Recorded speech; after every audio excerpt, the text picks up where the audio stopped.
Welcome to the Hollywood in Toto podcast, the right take on entertainment. The HiT cast offers a weekly look at Hollywood from a conservative point of view.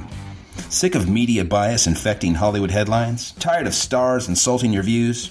HiT has your back. Now, here's your host, Christian Toto. Welcome to episode 97 of the Hollywood in Toto podcast, the right take on entertainment. This week we're speaking with DC McAllister, a really terrific pundit whose work appears at the Daily Wire, PJ Media, and The Federalist. She's also the co-author of a chilling new book, Spygate, about the very public war against Donald Trump. Well, this week Kevin Hart lived out his professional dream for about a day and a half, maybe less. The Academy of Motion Picture Science has named Hart to be the next Oscars host. His tenure didn't last too long, though. The usual suspects dug into some old Hart tweets and comments, jokes from about a decade or so ago, that were problematic in our uber-duber woke age. They shared some clumsy, callous thoughts about being gay. Well, you know what happened next. Next! There's a lot of lessons here. It's going to take a while to unpack them. First of all, Hart vowed not to apologize, and in his official statement on Instagram didn't, but he also apologized for what he said about gay Americans. He lost the gig anyway. The entertainment press, as they always do, railed against him, saying the Academy needed a more empathic host. More on that in a moment. Some of his fellow entertainers, like Jamie Lee Curtis and John Cryer, all but cheered Hart's dismissal. That's just sick. Now let's get some context here. Hart is one of the biggest stars in Hollywood. His movies make money, period. Even Night School, which was a mediocrity, made some cash. But when he's faced with the social justice warriors, he waved the white flag in no time. Actually, the Academy did for him. He just had to do as told. But what about Jimmy Kimmel? Remember when he repeatedly wore blackface to imitate Karl Malone on The Man Show? Remember all those really sexist, insulting gags aimed at women on that same show? Well, you know how they punished him. They made him host the Oscars not once, but twice. How did he dodge the PC police? It's simple. He got woke. Hard. His fury against conservatives, against President Trump, against the GOP, well, that's a layer of protection that Kevin Hart didn't have. Hart is really apolitical. He strains at it. You can see him avoiding politics at all costs. His philosophy, I just want to entertain people, make them laugh, make them have a great time at the theater. It's pretty much what he does. It's also part of his brand. It made me think when they first announced he'd be doing the gig, well, how's he going to manage that? He's going to have to get political. He's going to have to get woke on that monologue. What's his choice? He wouldn't have any choice in the matter. Well, he doesn't have to worry about that anymore. You know, he's worked very hard to get that very specific brand going, and it may continue, but his career certainly suffered a pretty significant blow. Matter of fact, I just saw an article saying, is losing the Oscars enough punishment for him? Should we throw him in jail? I mean, these are jokes he told. Bad jokes, clumsy jokes, dumb jokes. But they were jokes. And of course, as Jerry Seinfeld famously said, jokes aren't real. Well, tell it to the PC police because they seem to think they're pretty darn real. The irony of it all is that the Oscar ratings are falling. Every year they get smaller. Can't imagine this year will be any different. There's no big mainstream movie that's going to rally people to the show. And Kevin Hart, who could have done that given his broad mainstream appeal, well, he's gone. So just look for those falling ratings, and everyone's scratching their head when they come in saying, wow, what happened? What could we do differently? Well, you knew it. You just didn't want to do it. Now, here's another prediction that it's impossible to be wrong. The next host is going to be as absolutely woke as possible. He or she has got to be very, very careful what they say. As a matter of fact, they're probably scrubbing their Twitter feed as we speak, just in case they have something that was inappropriate or not really relevant to the times. Well, if anyone's looking forward to the Oscars, I'd be surprised. It's my duty to watch it, but I'm going to do it through gritted teeth, that's for sure. Again. Don't touch that dial. You're listening to my daddy's podcast.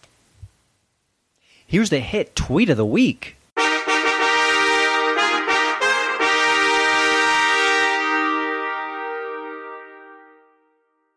All right, we're going to reverse course here just 1 week. We go back to the usual snark next time.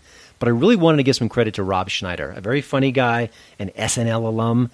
He's the only voice I've seen, and maybe there are others, but I've been looking all over on Twitter and social media, not seeing him, who actually defended Kevin Hart and came to his side after he lost the gig.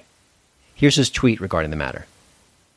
I hope all comedians will stand in solidarity with Kevin Hart and not host the 2019 Academy Awards. If I'm drafted, I will go to Canada. Funny and on target. Can we clone Rob right now?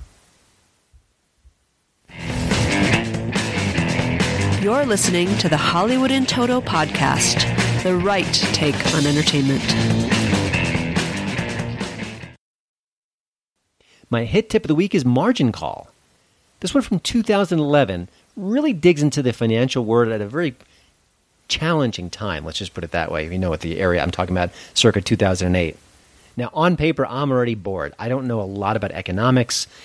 Movies like this kind of leave me cold. It's just not my type of movie. But this one has a really good ensemble cast, including Jeremy Irons, Kevin Spacey, Stanley Tucci. And it exposes an ugly side of Wall Street in a way that I think everyone can understand. It doesn't get deep into the minutia. It tells it in a very clear, concise way.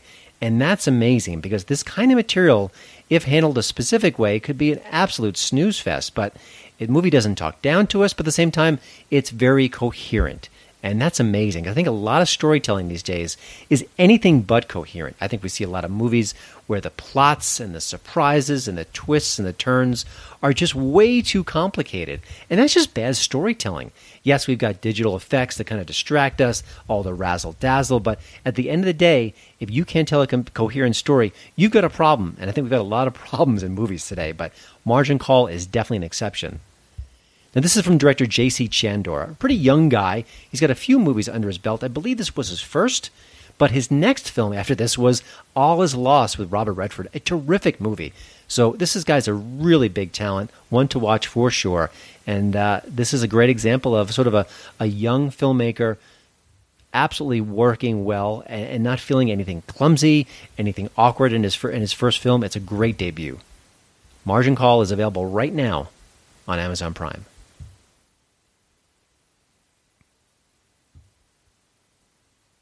Now let's get this week's HitCast interview. One of the reasons why I love doing this show, I get to chat with people I like. I mean, I watch their work, I follow them on Twitter, and I say, hey, maybe I should have them on the show. I think my listeners might enjoy them. Well, that's the case with DC McAllister. Her work is sharp, efficient, it always leaves you thinking, and I just love the way her mind works.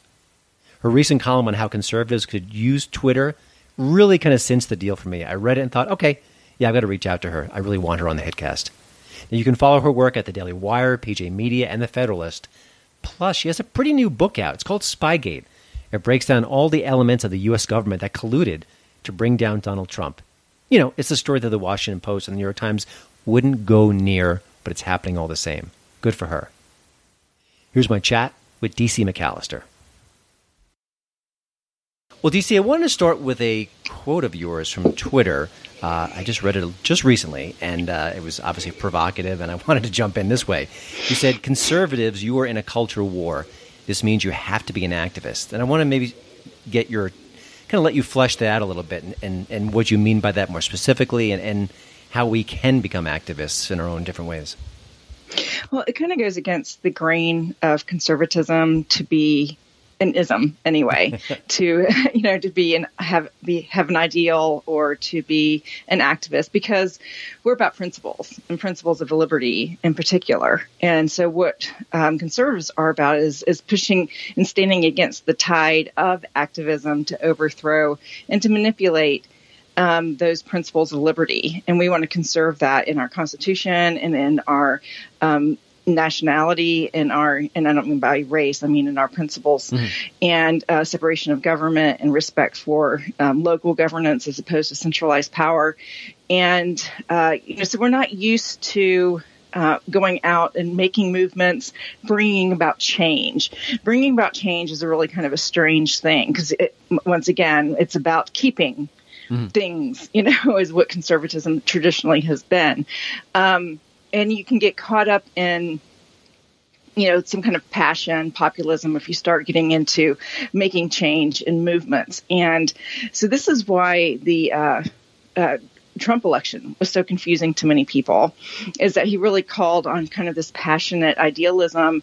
They called it nationalism, whatever you want to call it, that really inspired and moved people. And a lot of conservatives were very concerned about this because they're like, we're becoming something different. We're moving away from our principles of liberty and our foundation of our conservative way of life. And my response to that is that's a danger. But even Reagan bridged the gap between this need to be activated against a culture that's pressing and pushing against your principles of liberty and holding on to conservatism. Thomas Jefferson was the same way. He had talked a lot about Jeffersonian populism, this motivation by the people to pursue the ideal of liberty. And so it's not an ideology per se, because ideology reduces everything down to this very simplistic way of seeing things that's unreal. And it is idealistic and utopian and bad. We don't want to embrace that. But again, when you're facing a culture that is so hostile, like we are now in a culture war, in a political war, you can't just sit back and preserve. You have to actively push back and engage and reclaim what is being lost in this cultural war. And conservatives just aren't good at it. They're not used to it. They haven't thought of themselves that way as the radicals, the revolutionaries. You leave that to crazy leftists. But it's where we are right now is that we're fighting. We're beyond the debate table. And we need to understand that. And there is a place now for us to do our own activism, our own organizing, our own fighting against these forces that have abandoned reason, that have abandoned even the principles of dialogue that we can have with them to bring them back to an understanding of true liberty in the United States. And I feel that shift in me too, because there are certain tactics that I see some conservatives take. I mean, even just down to the, hey, I will boycott X or Y, Dick's Sporting Goods if they do this. And I'm thinking, that's not what we do. And then I'm also thinking maybe that's what we need to do. I think like you said, there has to be a bit of a shift in our approach, because the rules have changed, the sort of the opposition has changed. And what used to maybe work a few years ago, I don't know if it works anymore. And I think I see conservatives, especially on social media, shifting along the lines you're discussing. So it's fascinating. How did that happen within you? I mean, you're a writer. You do the work you do, sort of advocates for certain causes. Was there sort of a professional split for you where you went from a writer to someone who does the work you do now? Yes, definitely. And, I just want to say, leading up to this, and that this whole idea of this culture war, and I have seen this shift like you're talking about. But I want to point out, this isn't just a pragmatic solution for conservatives. It's just really a realistic, which I know sounds the same, but we're not just doing it just to be pragmatic. We're doing it because we're not given any choice. Again, when we have conservatism has lost the moral authority to speak of principles of liberty. And we lost it a long time ago. The left has been reclaiming it ever since the civil rights movement, women's movement, because conservatism promised all this liberty, but yet they kept it from a certain segment of the United States to their fault. And in admitting that and in giving up that, which they should have, they lost a bit of their ability to say, we're right. We stand for what's right. Our principles are held in suspect because those principles weren't given to everyone. And so instead of society saying, well, yeah, we had a bad past, which is what conservatives want to say, yes, we made mistakes in the past, let's now rectify them, which we have, and move forward in freedom for all and equality, that we don't have a utopia. No, the left wants to use it as a bludgeon against us and taking the moral authority and saying, no, you constantly have to be rectifying for what you did in the past. And not only that, we are really suspect that your principles that you say you stand for really are for all people. And so they've claimed that kind of moral authority from us. And what I've seen is that then you're in this culture tug of war, and that's what I'm talking about, this fight and push against an onslaught, a wave against the very principles that are the very things that led us out of the mistakes that we made in our past. And so me as a journalist, my 30 years ago, I was just a flat-out journalist, a reporter. I worked for UPI. I worked for various newspapers. I just reported the news. And, it was also a time when there seemed to be a little bit more objectivity or an acceptance of a common understanding of what objective truth was and what we were all aiming for. We may have had different paths to how we wanted to get to the principles of liberty that we've so valued, but we all held them to one degree or another.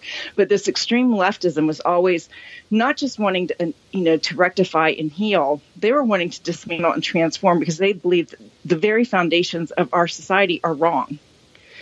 And we know that they're not. And we want to conserve them, but we're going to have to get into a fight to conserve them. So over time, I really saw that this with the women's movement, the war on women. I really saw it with the revving up with the war on women rhetoric and the constant racism charges where you're delegitimized, you're stigmatized, men are stigmatized. It's just been increasing with one leftist movement. And this has been going on for decades. It really picked up, I think, with the election of someone as extreme in his cultural Marxism as Obama, where you couldn't criticize him at all.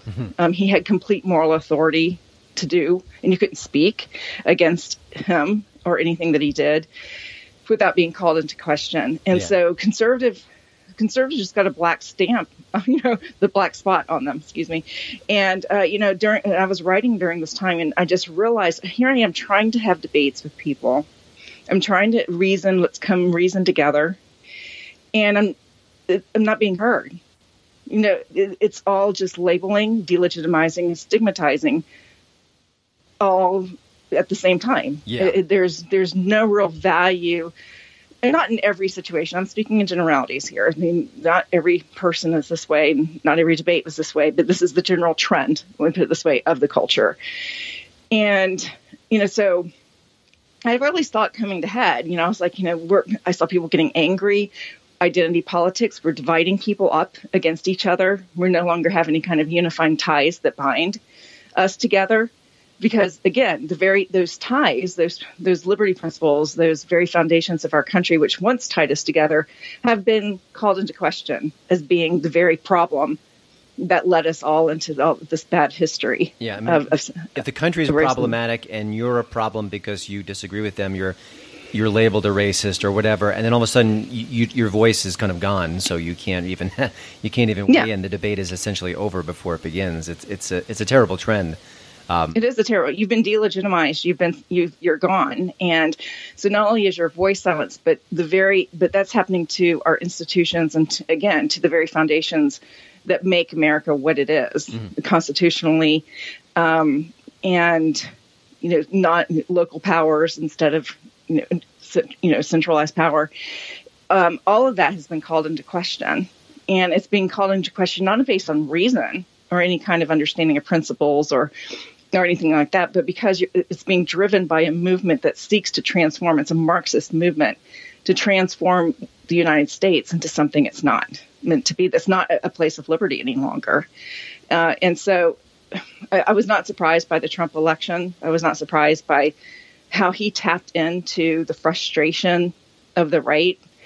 And, you have all extremes on the right. You have various spectrum along the spectrum, but he really tapped into this idea of we need to fight back and rally the troops against this force that really is trying to undermine and transform our nation. And it appealed to people on all kinds of different levels, and different issues, brought them into it. But it was this kind of populist, passionate, idealist, make America great again, all of these sweeping statements that you normally hear from like leftist type movements and the kind of organizing and rallying around a president. And so there's danger if that goes too far if you lose your principles in the midst of the sweep of the passion and the way you're fighting and the tactics. But if you can keep on task and use these tactics and use this approach to delegitimize back the left, and you're not abandoning truth, not abandoning what you stand for, but realizing what your aim is, but also know who your enemy is, that you're in a war. And I kind of compare it to people, when you're in a war, you're not sitting down talking to people. The whole reason why you're in the war is because you can't sit down and talk to people. That's been pushed aside. It's been pushed aside. And so you're going to be forced to use strategies and tactics that aren't pretty. One example is, a really simple example, is I was on Twitter, and the left loves to repeat phrases in order to silence you. One of them was the deplorables. Remember that from the election? Of course, yeah. Well, Trump brilliantly and turned that around and made it an asset. It's one of the classic things you do in psychological type warfare is you take the label and you make it your own and turn it around so it can't delegitimize you anymore. He did that with fake news too, by the way. Fake news.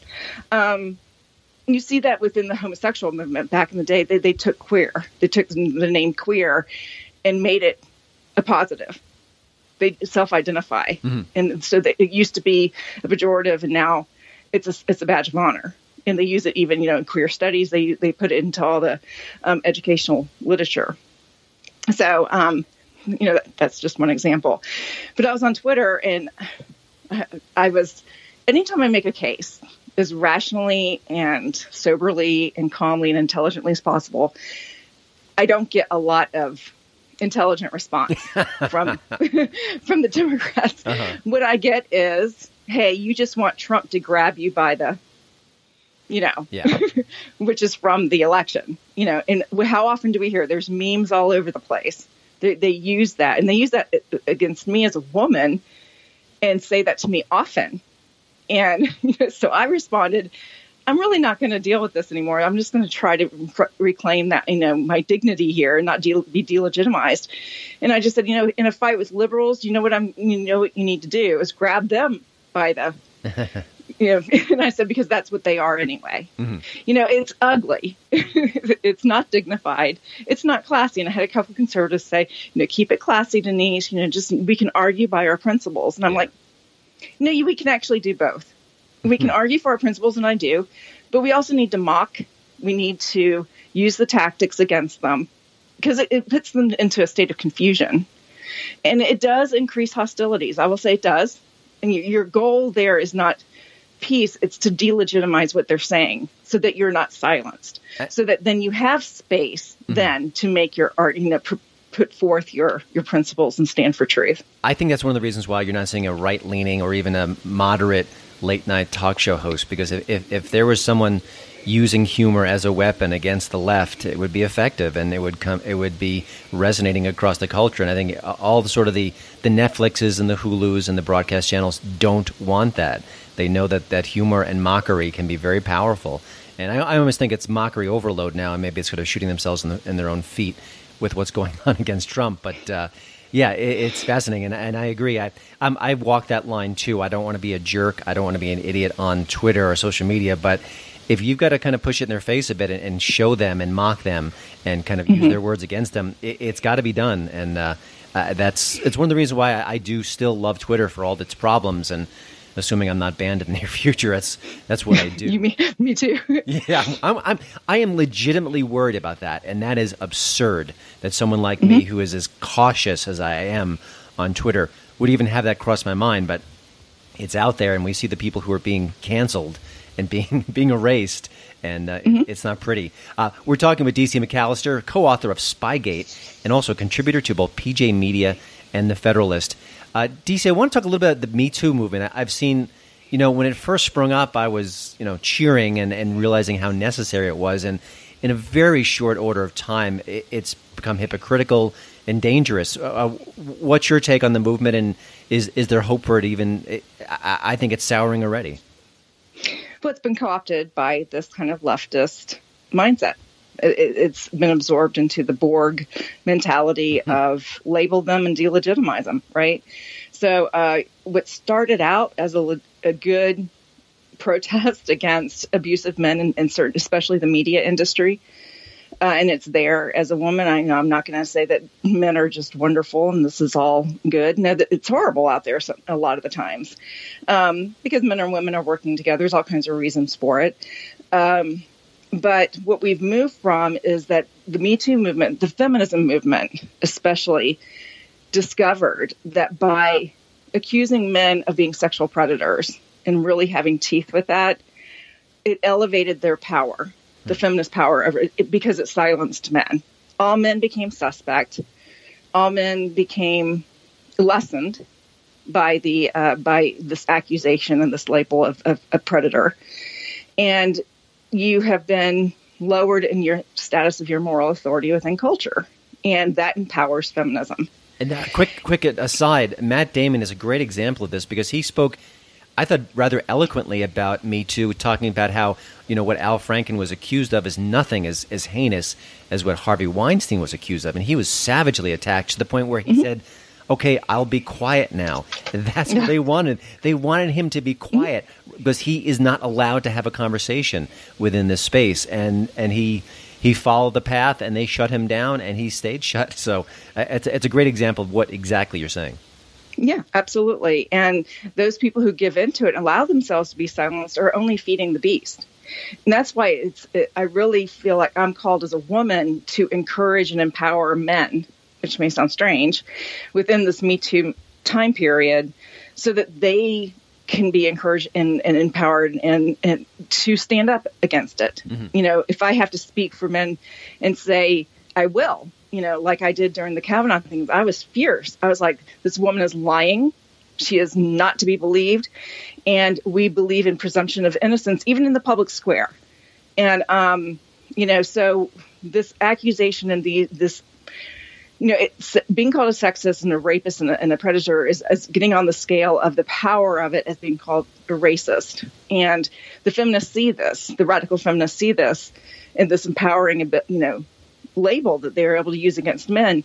And they're doing it all the time, and we need to stand up against that. And the Me Too movement, like I said, was just, there are real problems. There are women who are really raped and abused and sexually assaulted, but now actually they have had their voices lessened because of this onslaught where everybody's a victim. And when you have everyone who's a victim and all women are a victim and all men are predators, none of it's meaningful anymore. There are no victims, when everyone is. The Kavanaugh case affected me deeply. I mean, not that I've had experience like that, but I've never seen such a miscarriage of justice in the public arena. And Hollywood led the way. They were despicable. Mm-hmm. And speaking of Matt Damon, he was part of that situation with his Saturday Night Live appearance, where he was essentially saying that Kavanaugh was guilty. I mean, it was despicable. And I almost read it as him trying to get back in the good graces of the woke culture in Hollywood. It was that awful. And yeah, it when a case like that comes up and it actually diminishes a woman's voice, then that's a problem, and it has the complete opposite effect of what they hoped for. But the fact that Melania Trump is sexualized on a near daily basis by Hollywood, and not one women's group comes out in her favor to speak up for her, not one feminist in Hollywood says anything about it, is downright despicable. But they're hypocrites. They're hypocrites to the nth degree. I want to shift gears a little bit to Spygate, your new book. Looking at this and how the Democrats colluded to kind of take down Donald Trump, the mainstream media has treated the story with not just – they haven't just ignored it, but they've kind of treated it as if, oh, how silly, how rude, how impossible. This is a far-right conspiracy of the grandest schemes. And I'm thinking – if you just follow the mainstream media, you would think that. Was that part of sort of the fire behind the book? Was part of the impetus? Talk about sort of the motivation behind telling the story at last. Well, the motivation is how did this narrative of that Trump colluded with Russia to defeat Hillary Clinton, how did that become a truism in our society? And it has. And who made it? Who created it? What pushed it? Who was involved. And so it's all these different strands come together to create this narrative. And that's what we wanted to create in this book, was not just countering like various different issues, like what really happened at Trump Tower, or what really happened with George Papadopoulos. Although we do that. We tell all the details. We show all the connections of all the different people. And strangely, so many are connected to the Clinton Foundation. It's horrifying. And, but it's interesting. Donald Trump was extremely disruptive as a candidate. And he disrupted the media. He disrupted the Republican Party itself, the Democrat Party. He disrupted international relations. The British were horrified by him, not just because of the immigration issue, but I get into this in the book, but because Donald Trump during the election, remember, he talked about bringing back torture, waterboarding. Mm-hmm. That's a huge issue in the special relationship between the United States and UK, because UK is now part of the UN decision to not accept any information that's gathered from these techniques. So if the United States reinstated this, the UK and that information sharing between them of intel would be ended. And that special relationship between British intelligence and CIA over here in our intel community is very powerful. And it's not something that's talked about a lot, but it's very powerful. I won't go into all the details, but they had lots of concerns about that. And so this really put Trump as a target for British intelligence over there, for the British people, anyone in the Five Guys, the Australian information sharing. We're all concerned about Donald Trump. And there was this degree of belief that he was in collusion with Russia. And I put that on Trump himself, mm-hmm. and his, waxing eloquent about Putin. So he kind of created an emotional environment to give it some teeth. And but as far as the details and how this actually happened, the media really latched onto it. Investigations were started. Different levels were trying to get to the truth of this matter. The DNC was hacked, by whom.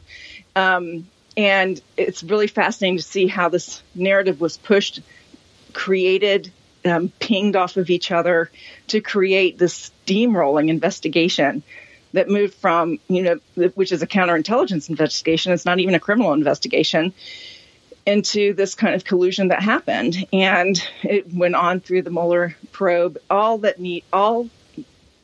determined to delegitimize Trump and his presidency. That's what I believe. So that's what the book was, the impetus for the book. But all that begs the question, a media that doesn't even take that into consideration, doesn't look at what you've discovered, doesn't even think it's possible, to me is broken beyond repair. I mean, I've been aghast at the media the last 2 years, and I've been aghast at the media for a while, but it's gotten beyond, it's almost cartoonish now. How do we fix it? Mm-hmm. I mean, I want a media that is robust and truthful, that if Donald Trump as president does something heinous, that they would report on it and that we would trust them to report on it. I don't think we have that right now. How does it get better? Because it just seems to get worse on a daily basis, and I'm just shocked anew.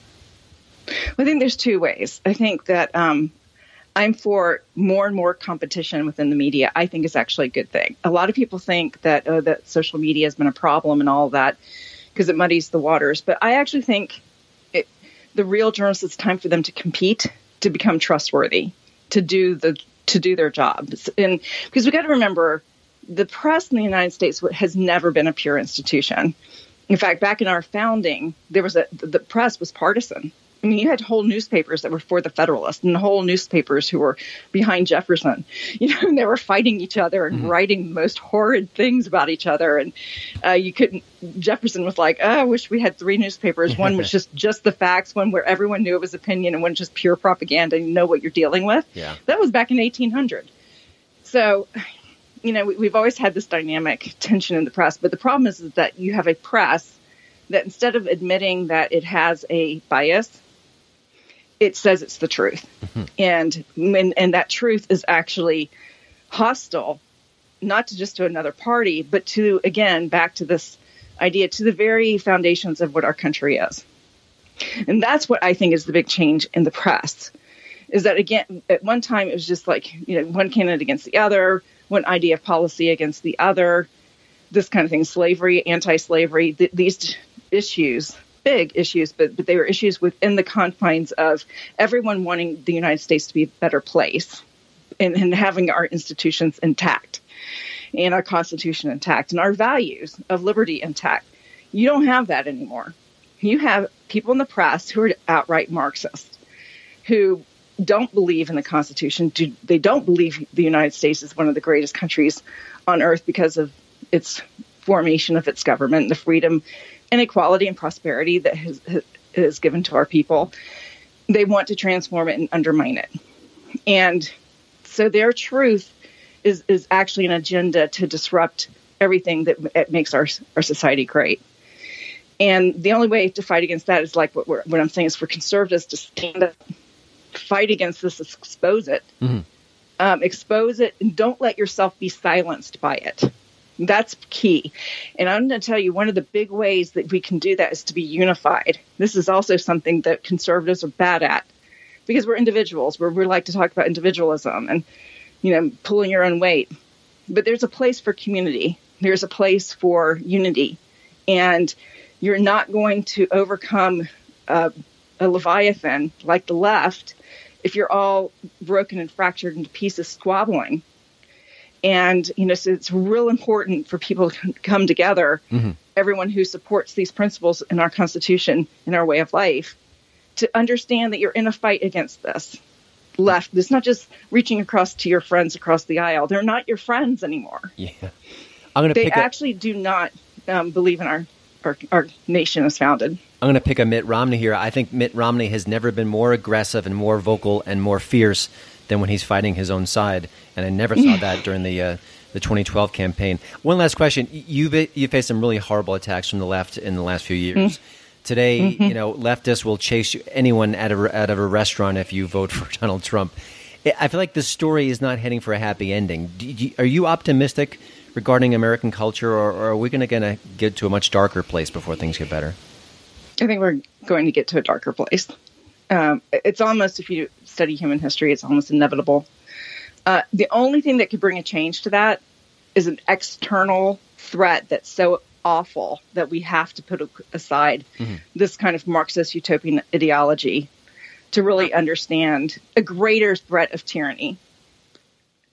So only that, I think, could make a change. But aside from some kind of catastrophe, I think we're going to have to descend. Yeah. And I'm not calling for it. I don't want to go there. But when you're pushing back, it's going to cause a friction. And you're going to see it. And that's why people are so angry at Trump, saying he's causing all this disruption. No, it's the pushing it back against those who have been undermining and labeling and fighting against our nation as founded. And that's where you're getting this tension. And yeah, those of us who do it, I've had my life threatened. I had to basically go into hiding in my house because of death threats to me, all because of an abortion tweet, pro-life tweet, one tweet. And by the way, just for context here, for all the complaints about Trump and he's bringing danger to the media and that his comments will put journalists in harm's way, I don't recall any mainstream media outlet reporting on what you went through and what you faced, or what Tucker Carlson faced. And the hypocrisy there is again off the scale. But I'm glad you're well. I'm glad you're fighting in the arena of ideas. Thank you so much for joining the HitCast. Please follow DC's work at both PJ Media and thefederalist.com. And, of course, pick up our new book, Spygate, The Attempted Sabotage of Donald J. Trump, co-written by Dan Bongino and Matt Palumbo. DC, love your stuff, and keep up the great work. Thank you. Well, thanks again for listening. Don't forget to check out HollywoodandToto.com for both the show notes and, of course, the latest entertainment news. Please follow me at Twitter at HollywoodandToto. And we'd love it if you leave a podcast review over at iTunes. See you next week.